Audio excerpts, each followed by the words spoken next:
Avant ce temps-là, je le voyais qu'il était à fond dedans. Puis depuis la mort de Éloi, il avait un comportement il est tout le temps dans les quartiers, il faisait des meetings avec les jeunes. Et il arrivait à la maison, il mange, il dort. C'était plus l'Alphonse, le jeune garçon. Mais avant, il était plus gai que ça. Il faisait beaucoup de sport, ils allaient au volley, ils allaient avec les copains.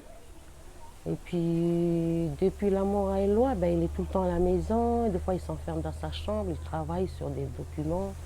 Et puis après, il part, il s'absente pendant une semaine, 2 semaines. Il va sur Canala, il va un peu partout. Il y avait un changement dans son comportement parce qu'il est devenu plus sérieux, plus strict, plus, on va dire, isolé. J'étais convaincue qu'il y était aussi à la grotte.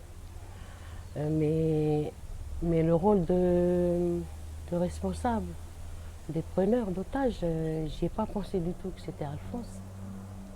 Alphonse n'était pas.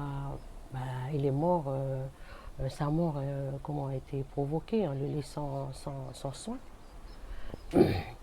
Et les autres, comme Amoussa, comme Papa Vince, comme tous les autres d'ailleurs, qui ne sont pas morts pendant les tirs, il y a eu, comment on dit ça, exécution sommaire. Moi, ce que je ressens aujourd'hui, je porte le deuil de mes frères, mais euh, c'est comme tous les autres. Ce que nous voulons, ce que je veux, c'est la justice. Parce que on n'accepte pas.